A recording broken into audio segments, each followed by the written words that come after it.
Welcome to Biohacking the Body, Light and Sound Therapy Podcast with Dr. Jeffrey Tucker. Dr. Jeffrey Tucker has been blending hands-on therapy, chiropractic care, nutrition advice, and new technology with old methods of health for over 40 years. He maintains an active practice in West Los Angeles, California.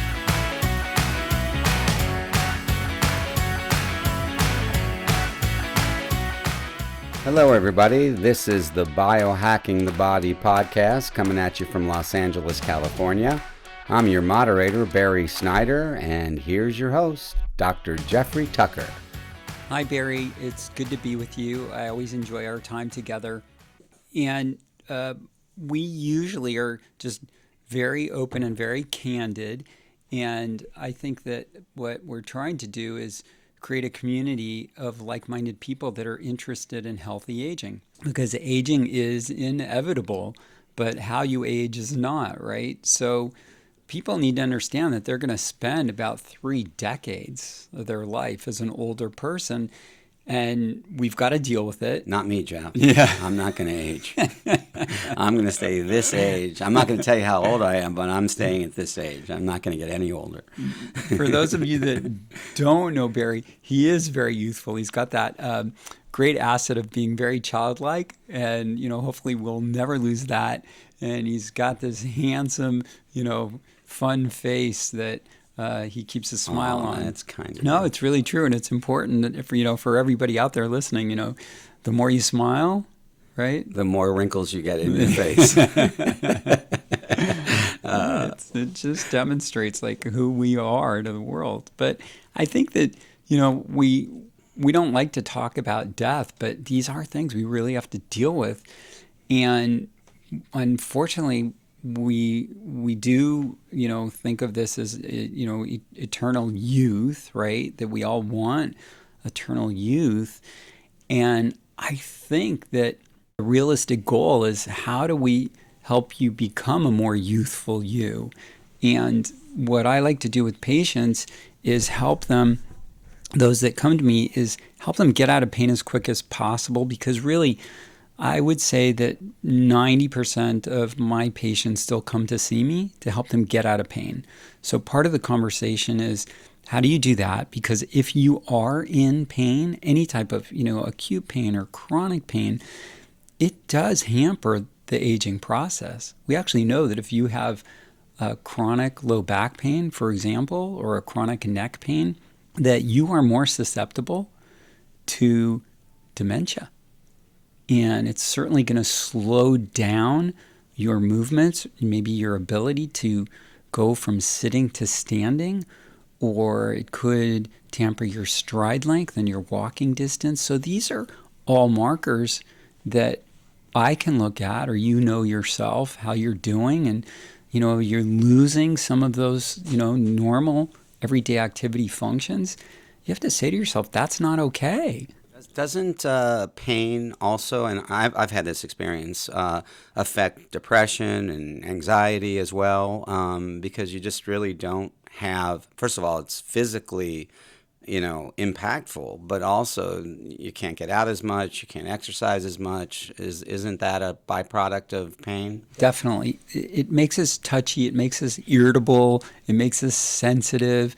You're just, not that same person who you really are. And one of the most rewarding things for me is when I have a patient come in and that they're short, they're preoccupied, that it's hard to focus, it's hard to have that clarity because the pain is so distracting, right? So it's why I put together this concept of these multimodalities, right, to try to help Mother Nature speed up the healing process to get you out of pain. So there's many ways to start doing that. When people first come in, if you're even 5% over your body weight, especially in fat, then we have to address that. And not everybody wants to, but I often ask patients, hey, what's your strategy to lose weight? Do you have one? And oftentimes they say yes. And I'm like, okay, I'll give you a couple of weeks. Here's our goal. Let's see if you do it. If you don't, then I'll invite them to work with my health coach, Jim, who does our fat loss program. And we have become incredibly efficient, and it's very predictable for us using the ketogenic diet to lose that fat weight. So people have to understand that those fat cells produce inflammation. So when patients come in and they're complaining of multiple areas of pain and discomfort or stiffness, achiness, or they just can't move as well, I know they're inflamed and I have to help them reduce it. It's got to be hard for a patient to hear, though. I mean, and to do some self-realization that even 5 pounds or even 3 pounds, that's intimidating for a patient to hear. You got to take care of yourself better. You got to change your diet. You got to do those things. They're coming to you to relieve pain. And the first thing we really have to discuss, and believe me, I know I've had back surgery. I've had back pain, and I was overweight. And when I took that weight off, I mean, a lot of my pain went away just because I wasn't putting that much stress on my body. Yeah, you have a great story and a common story as well, right? And then now share the kind of activities that you're doing now, what you just completed. Yeah, well, I was doing triathlons, and I kept telling myself, oh, it's muscle, or oh, I'm just very fit, but maybe I have a few pounds. And so I did it for years, and the stress that the extra weight put on my body just caught up with me, and I tried all kinds of things. And at the end of the day, it put so much pressure that I had a fracture in my L5-S1, had it fixed, and lost the weight. And then all of a sudden, I was able to, just recently do another triathlon post-COVID. So, yeah, without that, I probably would never have been able to get back in. And it was substantial revelation for me that the weight was really what was putting pressure on my body, not so much the pounding or the exercise itself. Yeah, it's so detrimental. So for me, it goes back to, look, if you don't have a strategy to lose weight, then let me help you do that. Let's accomplish that. Get the inflammation down, reawaken muscles and joints that you haven't used in a while. So get you moving again. In the beginning, that might look like marching in place for just a couple of minutes, several times throughout the day, or get you on a walking program. And I don't want people to think of it as they have to go out and do 30 minutes. Triathlon. Yeah, right? I mean, let's think incremental, right? You have to walk before you can run. And, I'm very into helping people be able to have good movement patterns, right? Good movement patterns. And to me, that means good motion in each of their joints, their ankles, their knees, their hips, their lumbar spine, their thoracic spine, the neck, the shoulders. All these things need to be evaluated properly to see where something may be missing. And that starts this process of awareness. So I think that's the most incredible thing. When I'm with a patient, I'm looking at their posture and I'm showing them, look, do you realize that you're holding your head a little bit, forwards, or you've rounded your shoulders because maybe you're sitting too much at the computer and not taking enough breaks. So these become these habits that we do day in and day out, over and over and over, not realizing that we're kind of habituating poor posture, which leads to poor movement, and that creates aches and pains. So my strategy has always been, let me have this moment with you, teach you what a better position might be that's less detrimental to your body, to your joints, to your muscles, to your fascia, that'll help increase blood flow and oxygen to the tissues. And then whatever I give you while you're in the office with me, through work of using my hands or using vibration percussion tools, which we'll talk a little bit about today, or some of the other tools like laser and shockwave or lymph, all of these different things could be combined to free up some of that tight movement that's going to bring you back to being that more youthful you, where you were when you were younger, and not feel so old, not feel so much pain. And that's really been, my healthy aging strategy for most of my patients. And you have to remember that I've been in practice over 40 years, and I have a lot of my original patients, which is amazing. It's incredible. It is incredible. So that I've been able to see who's been aging well and who hasn't. Those that let their weight go, they're not doing so good, right? They wound up with maybe diabetes, or they're on high blood pressure medications, or they're on high cholesterol medications. And those have problems themselves. They're at risk for cardiovascular disease. Then there's the group of patients who really took on the recommendations early on. Hey, let's keep you exercising. Let's keep you active. Let's keep your brain, active and involved and engaged and doing new things. And they seem to be aging really well with less of these detrimental diseases.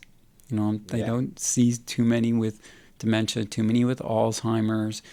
I don't see too many winding up in a wheelchair. So it's really been a great experiment. And you also give them homework, right?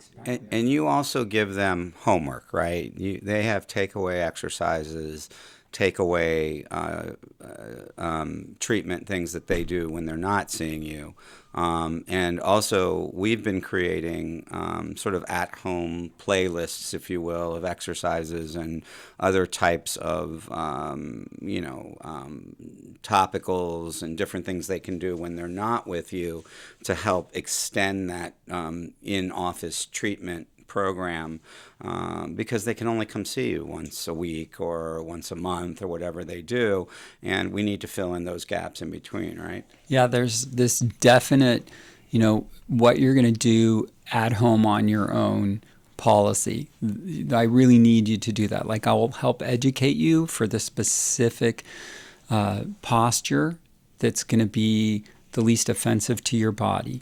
Then I want to start getting you movement. And it may just be as simple as marching in place and moving the arms in different positions. And that gets a little bit of cardio, so it gets the blood flowing a little bit. It interrupts the sitting.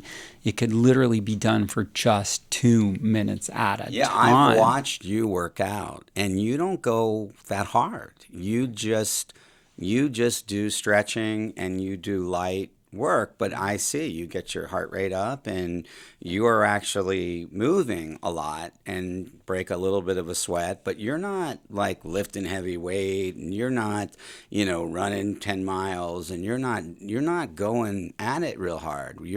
I've watched you, and I've gone, holy cow, I've never worked out that way before. And anyone could do it. I mean, my parents are 82 years old. I've shown them some of your workouts. They're like, we could do that, and shown them the videos that we've created, and they could absolutely do that. So it could be somebody that's in their 20s or somebody that's in their 80s to be able to do those things, or even a modified version of them, but certainly not something where you're doing, what is it, CrossFit or something. We have to take you where you are at. Right. I mean, I think that's really the worst thing that can happen to a person is, they get that thought, okay, I'm going to go to the gym, or I'm going to get healthy now, and they go out and they wind up hurting themselves.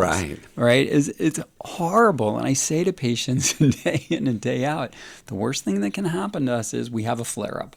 If we can just keep going along, at a nice, positive, incremental, stepwise, in 6 months from now or a year from now, things are going to look really different for you, right? And so that's that steady, positive improvement, that I look for. And there are, athletes that come in, that are looking to optimize their performance. I'm going to tell them something different. At the high end, just for our listeners, the current thinking is you really don't need too many minutes, to get this impact on the cardiovascular system. And what that would look like is, to change your VO2 max, it's called. All the athletes, all the Olympic athletes know what that is. High-level athletes, they know what their VO2 max is, right? It's how well you use oxygen to create energy in your body, and it can be measured. But if you want to increase it about 10 to 12% in like about 10 to 12 weeks, your workout would look like this. You would warm up, whatever that looks like for you. Maybe takes 2 to 3 minutes, whatever that looks like. Being on the treadmill, running, jumping rope, being on your bike, right? Get that warm up feeling, and then you go all out for 20 seconds. Literally all out. And then you come back to recovery, right? Maybe that's going to take you another 2, 3, 4 minutes. It just depends on you. And then you do another bout of that 20-second. That's what I would call an interval. Or, yes, yeah. exactly. Yeah. But or Tabatas, we called them, right, which is remarkable. The also known the HIIT concept, right? High intensity interval training. Right. It is great. If you want to improve the cardiovascular, mechanics of your body, that's a great way to go. But that whole segment, right? This warm up, 20 seconds, recover, another 20-second bout, and then you cool down, could take you like 8 minutes, let's say, 7, 8, 9, 10 minutes even. And that's great. So that's pretty, high level, right? And then, if we drop down a notch, there are, maybe those people that just like slow, steady cardio. Well, it would be really great for them to do something like that every now and then, right? And kind of moving, maybe down a little further. There's those that are into weight training only. Usually those patients that are heavy on the weight training, I have to introduce them to yoga to get them a little more flexible. They might be a little bit too stiff, so we can demonstrate that through doing some range of motion testing. Then there are those that are too floppy. They did yoga for too many years. That's right. Without layering on the strength training, right? So I need to try to help them find that balance as well. And then, of course, there's those that are just, so stiff and so achy and, they've become arthritic. We've got to work with them really slow. And I think that that's become, over the years, my specialty is how do I help those people reanimate their lost movement. Stand up and do some deep knee bends. The Biohacking the Body podcast will be right back. The Biohacking the Body podcast is sponsored by Phytazol Topical CBD. Don't let your muscles and joints sideline you. Choose a CBD formula you can trust. Now, you want to enjoy life without limits, and Phytazol understands how frustrating it must be to miss out on the activities you love. Now, everyone deserves to live a full life and do more and go further. It's why Phytazol partnered with pharmacists to develop a patented CBD topical serum that's scientifically proven to penetrate deeply into your skin to deliver more CBD to the areas you need it most. Phytazol, the most powerful topical CBD. Discover the Phytazol difference. You can purchase Phytazol at drjeffreytucker.com/store. Welcome back to the Biohacking the Body podcast. Once again, here's Dr. Jeffrey Tucker. Look, you can't dismiss all the other things.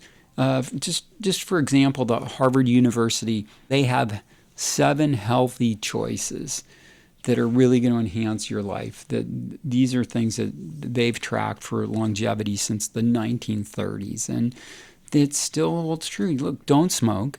Right? So, for those of you that smoke, you've got to, pick a time in your life when it's like, okay, enough is enough. I'm done with this, and get some help to move on. There's really great, tools to do that now. Another one that's on their list is drink in moderation only. And what does that look like? It's a little different for everybody. Maddie could have a glass of wine every night. Yeah, she's got that, Italian in her. I can't do that. I certainly can't do that. If I have a glass of wine on a Friday night, I'm okay. But I also know I'm going to wake up probably about 3 o'clock in the morning, that sugar is going to wreck my sleep. Right. And, these are the things I've looked at. So it's like I weigh it out. So, there's this evidence that says, oh, yeah, have a glass of wine every day. It's okay, a glass for women, 2 for men. But, I'm not so sure. The patients that I see, it can interfere and create some inflammation. And when they take it out of the equation for a couple of weeks, they see how they feel. And yep, they do feel a little bit better. So, maybe start thinking about decreasing the amount of alcohol that you're drinking. And we've already talked about exercise. You have to put yourself on a schedule. I think what that could look like is depending on your current condition. Right. Right? Yeah. We know that there are government standards and that the government recommends like 150 minutes per week, at different intensities. And I have to tell you, I'm more into being into this personalized precision medicine, and that standard is not a one size fits all. So let's find out where your level, Barry, is so remarkable now. And I'm curious, you should share with our listeners, like, what's your strategy after doing this big event now? Yeah, so for me, the way that I got into this was I was a distance cyclist. I like doing century rides, 100-mile bike rides, which I got into. And then I became a spinning instructor, which was just weird because I loved to teach. And they were looking for people, and I was doing long rides, and I was spinning just to fill in when I couldn't go on a long ride. And so I got trained by Johnny Goldberg, Johnny G, who was the guy that invented spinning back in the late 70s, early 80s, and I came out to LA in the 80s. So that's who trained me. And so I got into that, and I was biking. And then I started to do a little running in between, and I was like, well, hell, I'm a swim away from a triathlon. So I started going down to the beach, and there were different swim groups, and I started swimming. And what I ended up loving about triathlon was I didn't get sucked into any one exercise. I had variety, and it allowed me to do different things every day at different levels. And when I joined that community, which is a wonderful community, they're just quirky and fun and sweet and accommodating and so excited to talk about their sport and so wanting you to get in on it, so I got sort of hooked. And that's why I enjoy triathlon, just because of the variety, because I got bored just doing one thing over and over and over again. And so my regiment really is, cycling longer things on the weekends because I have a little more time, quick walks or light jogs because I'm not really big on running right now. I like to keep the rest of my vertebrae, for the rest of my life and not have any more replaced. And then Wednesday mornings when the group swims, going down to Tower 26 in Santa Monica when there's 80 people getting in the water and 62 degrees, and hopping in with my wetsuit and having a swim, and maybe going to the club, the tennis club, and swimming some laps another day of the week. And that is my regiment right now. And it's just this nice variety. So it's a great lifestyle, right? Yeah. And you said it created community. So I think that's like part of what we're looking for to age well is, where do we fit into and have a community? I would never do it if it wasn't that community. In other words, if I had to try to do it on my own, I don't know that I would have been doing it for this long.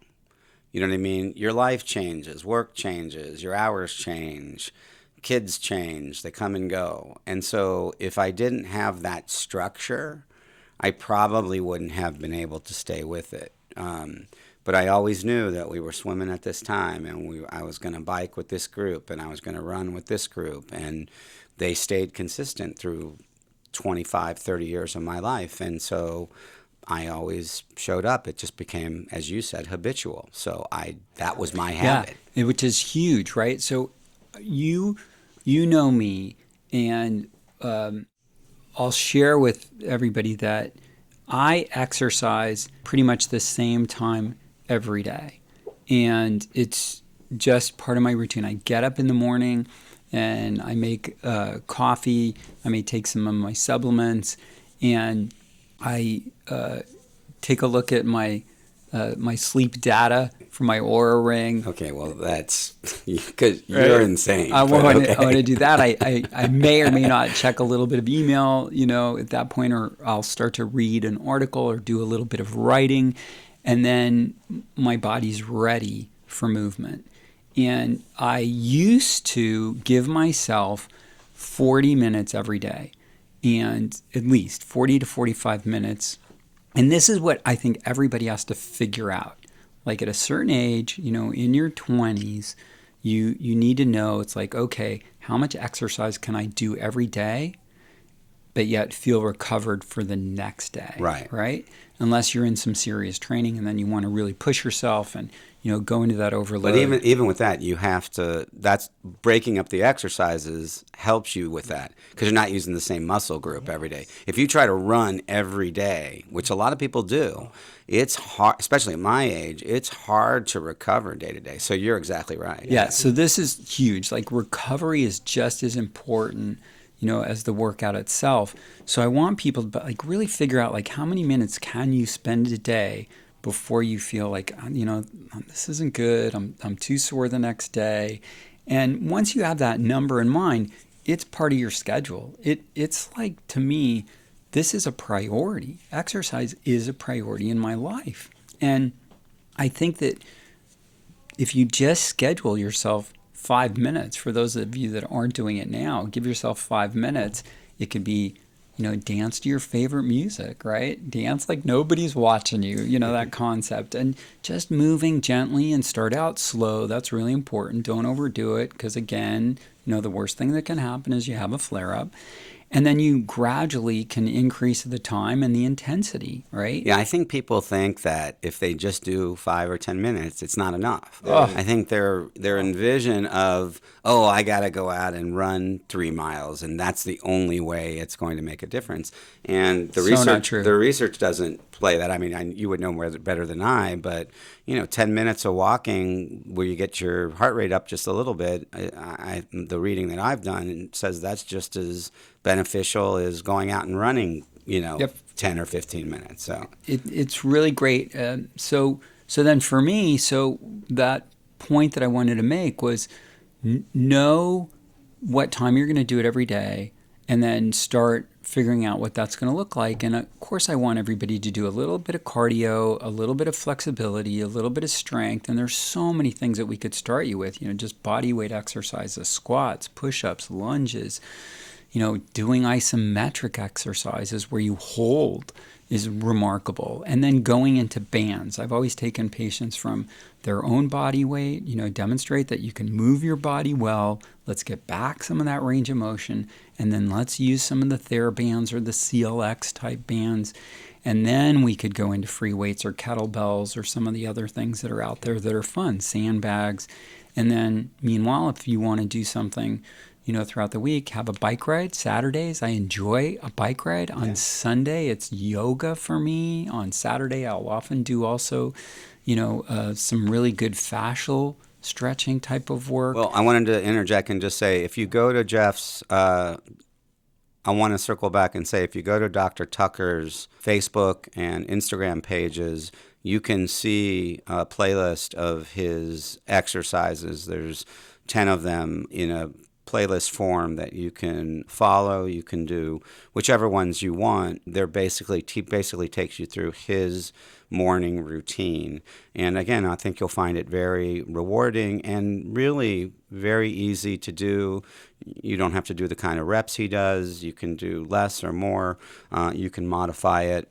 I think you'll enjoy it. So you can check that out also on his website as well. Those exercises especially are good for lymphatic drainage, to help your immune system to get the lymph moving around, to increase blood flow and oxygen to the tissues and help with flexibility. So for some people, that might be a nice warm-up, and for others, that could be their exercise, just doing those, right?